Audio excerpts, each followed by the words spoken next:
Hello everyone, আসসালামু আলাইকুম। কেমন আছেন সবাই? আজকের রেসিপি গরুর মাংসের কিমা দিয়ে ঢ্যাঁড়স ভাজি। স্বাভাবিকভাবে ঢ্যাঁড়স ভাজি অথবা রান্না করলে একটা পিচ্ছিল ভাব হয়। এই রেসিপিতে কিছু টিপস শেয়ার করব। টিপসগুলি ফলো করলে ঢ্যাঁড়সের এই তরকারিতে একদমই পিচ্ছিল ভাব থাকবে না। চলুন রান্না করতে করতে টিপসগুলো জেনে নেই। নিয়েছি 400 গ্রাম ঢ্যাঁড়স। ভালো করে ধুয়ে পানি ঝরিয়ে একটা কিচেন টাওয়াল অথবা যে কোনো পরিষ্কার কাপড়ের উপর ছড়িয়ে রাখুন। তারপর একটা পরিষ্কার পেপার টাওয়াল অথবা পরিষ্কার কাপড় দিয়ে প্রতিটা ঢ্যাঁড়স ভালো করে মুছে নিন, যেন ঢ্যাঁড়সের গায়ে কোনো প্রকার পানি না থাকে। পানি থাকলেই ঢ্যাঁড়স রান্নার সময় পিচ্ছিল হয়ে যায়। আরেকটা বিষয় খেয়াল রাখবেন, ঢ্যাঁড়স কাটার সময় অবশ্যই ছুরি, বটি এবং কাটিং বোর্ড শুকনো রাখতে হবে। দেখুন আমার কাটিং বোর্ড এবং ছুরিতে কোনো পিচ্ছিল ভাব নাই। আশা করি টিপসগুলি ফলো করে ঢ্যাঁড়স রান্না করবেন এবং কেমন হলো অবশ্যই ফিডব্যাক দিবেন।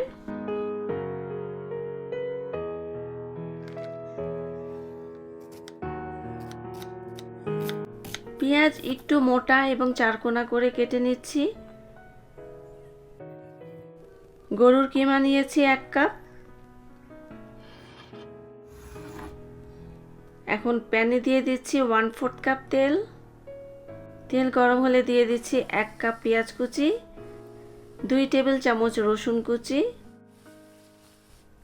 একটু হালকা ব্রাউন করে ভেজে অ্যাড করব একটা তেজপাতা এবং কয়েকটা শুকনো মরিচ একটু ভেঙে দিলাম। হালকা ব্রাউন করে ভেজে অ্যাড করব 1 কাপ বিফ কিমা।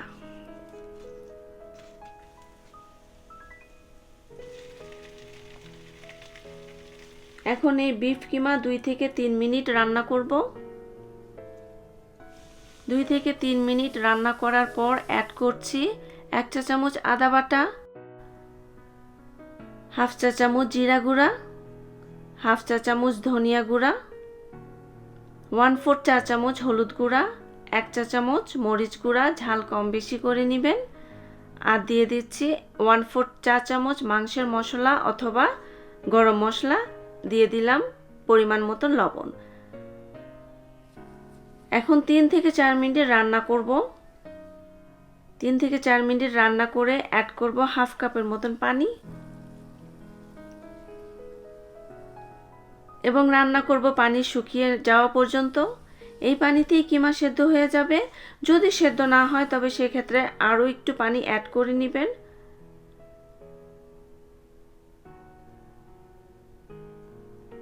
পানি শুকিয়ে কিমা সেদ্ধ হয়ে গিয়েছে।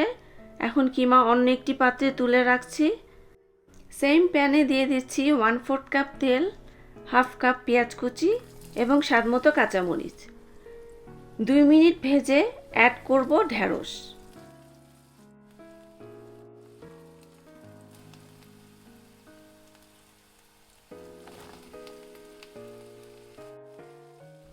দিয়ে দিচ্ছি পরিমাণ মতন লবণ।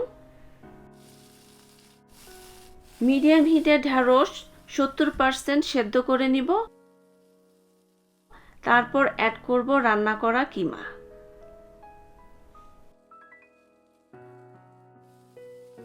মিক্স করে ঢেকে 5 থেকে 6 মিনিট রান্না করব। এর মধ্যে 2-1 বার নেড়ে দিতে ভুলে যাবেন না।